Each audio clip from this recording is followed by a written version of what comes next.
Since becoming a Christian, you've also been ordained. What was that experience like for you? Um, well, it was ordination is really just I guess, a public recognition by the church of what God's called you to do. So that was, I mean, it was a great experience. What was better than the ordination, I guess, moment or service itself was just, that desire I had to serve God in full-time ministry, being affirmed and encouraged by the people around me. So, the whole experience leading up to that was really, really affirming and I guess encouraging for me. Great. Now, you also served as an associate pastor and a youth pastor at Windsor Christian Fellowship for a period of 12 years. What was that experience like for you, and are there any plans to return to being a pastor again? Well, it's something I certainly couldn't summarize in a nutshell. I would say it was the most challenging probably season of my life. Being a spiritual leader is a really high calling, and it's humbling, extremely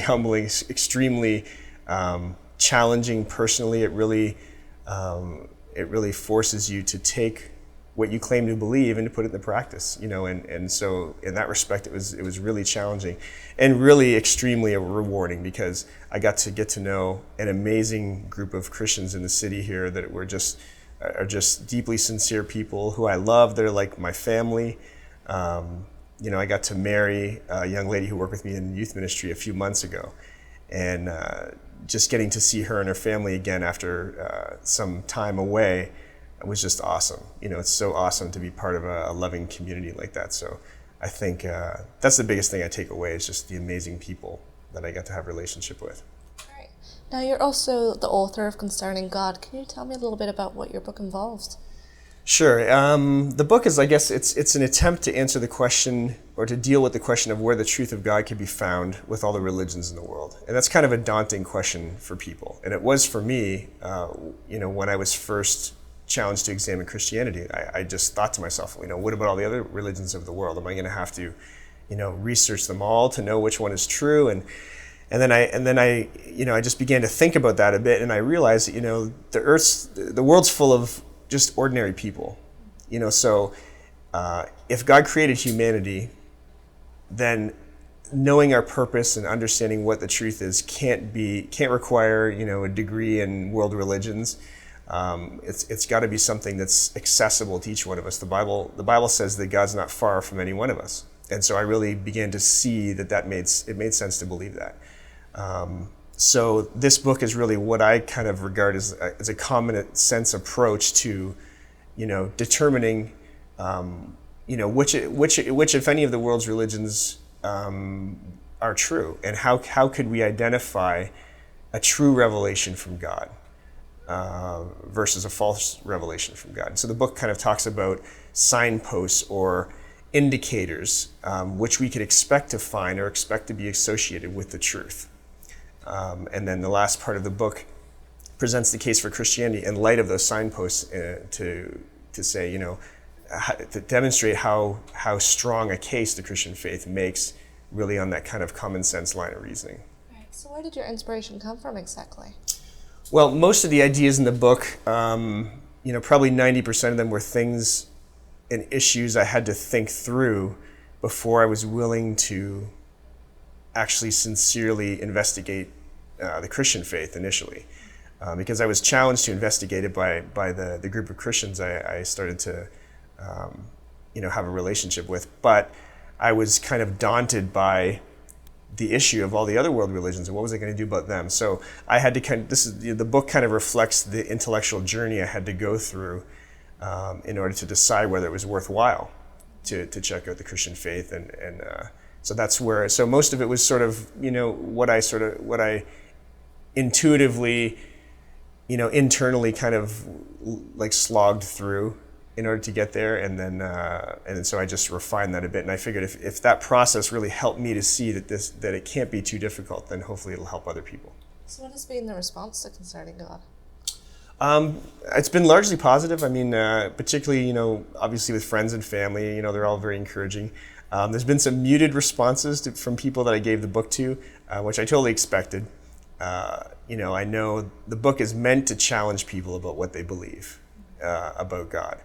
So, so some of the people I've had the opportunity to give the book to, haven't said too much. I haven't had too much response, and some of them I'm having an opportunity in the next few weeks to meet with a coworker at my place of employment to talk about the book and kind of what questions that raised for him. So, kind of a variety of responses, which I expected. Mm-hmm.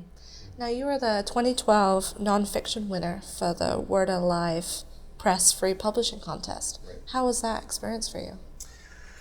I guess it was sort of, affirming in the way ordination was. Like, it was, I guess, it just really served as an affirmation for me that, that some other people out in the world besides me, felt that what I had to say would be valuable for people. So it was exciting, and it was the first step in, I guess, moving my dream and desires to write a book forward. So to get my first book published was a real surprise and a blessing. So how did you get involved in the contest in the first place? Well, actually, I was doing some research at a local Christian bookstore, and I bumped into a friend of mine, and he just sort of was asking what I was doing, and so I explained I was writing a book and doing some research, and he just asked me if I knew about this contest that was happening. And I said no, and so he just gave me a piece of paper with some information on it, and it seemed timely. I was just about at the end of the book, and so it was kind of an impetus to finish that and send it out. So I managed to send it in, I think, about 5 minutes before the deadline of the contest, and yeah. So are there any plans to revisit writing again, either another book about religion or otherwise?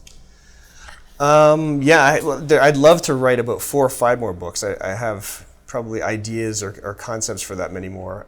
Probably the next thing I'm going to do is I've had a few poems I've written over the years, and poetry is kind of where I started in writing.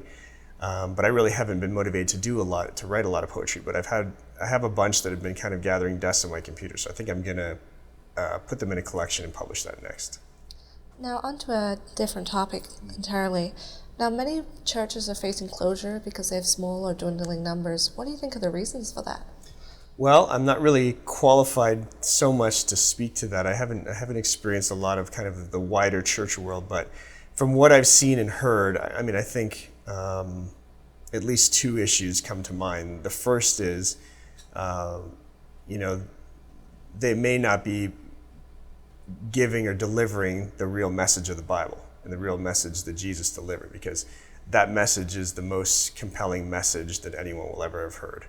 And churches will grow. I think growth is a natural byproduct of people being given the opportunity to give their lives to Christ and experience that. And all I wanted to do after I gave my life to Christ and experienced that transformation in my life was to tell people. And so I think that's one possibility. They've drifted somehow away from the message, whether through tradition or, just lack of focus. And then I think the second thing is, maybe they've lost their relevancy or lack the ability to translate the truths of the Bible into, a form or a package that people in this culture today can understand. The things Jesus taught aren't any less relevant today than they were when he spoke them. But I think sometimes even simple things like using a Bible that's out of date, that's an old English translation or something, it's a barrier to people understanding. So I think churches need to be relevant and current in the way that they're sharing the message and the way that they're presenting the message with people. Now, many churches are also incorporating technology into their services. Mm-hmm. How do you feel about this, and do you think there's any limits? Well, I think it's important. I think it just comes down to the issue of relevance again. If you were speaking, in ancient Athens, as the Apostle Paul was, then you go to the Areopagus and you give your speech on top of the hill and everyone listens. That's the way they did things then.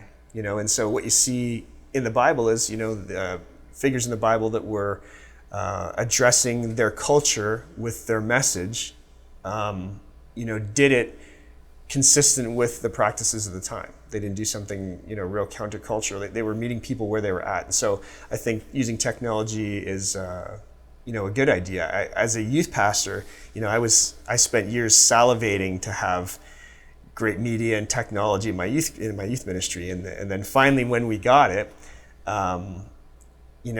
after some time I realized it inadvertently had created kind of a show that kids were coming to observe rather than to participate in.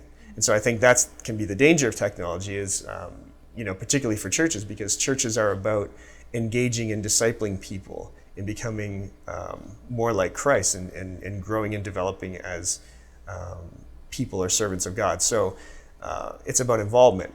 So technology ought to, the limits would be it needs to support the goals of the local church and not become a barrier to it, and so or a distraction. So I had to. So in the case of my youth ministry, I actually had to dial back the use of technology and media a little bit in order to get refocused on what we were there for, because I saw that the young people were becoming consumers instead of participators. Right.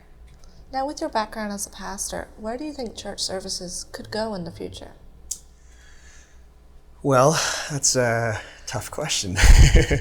I think different churches are going to explore all kinds of different ways of delivering their message and relating to people. So there's certainly not going to be, I don't think, one picture that's going to describe all of what's going to happen out there. I think just the important and probably natural thing that's going to happen is they'll just probably keep pace with the culture in their use of technology, and again, hopefully, they recognize some wise limits where it doesn't become, because our culture is kind of a consumer culture, and so that tendency works against what churches are trying to accomplish. So that's where the danger lies. So hopefully, churches recognize that, and I think what happens kind of in the church world is we adopt new technology or new ways of doing things in order to be relevant, but like everyone, and the tendency everyone has is you tend to overdo it, or you don't do it correctly, and so you have to make corrections. So I think there'll be constant experimentation and correction. That's great. So where can people pick up a copy of your book if they're interested? Well, it's to my knowledge, it's not in the bookstores here locally, but you can order it online. You can order it from Chapters, Indigo, Barnes and Nobles. You can go into Chapters and order it, and basically any Christian bookstore, most local bookstores will have it on their database. Perfect. Thank you for joining us today, Mike. Thank you. Okay, I've just spent 5 minutes with Mike Mendler, a local author.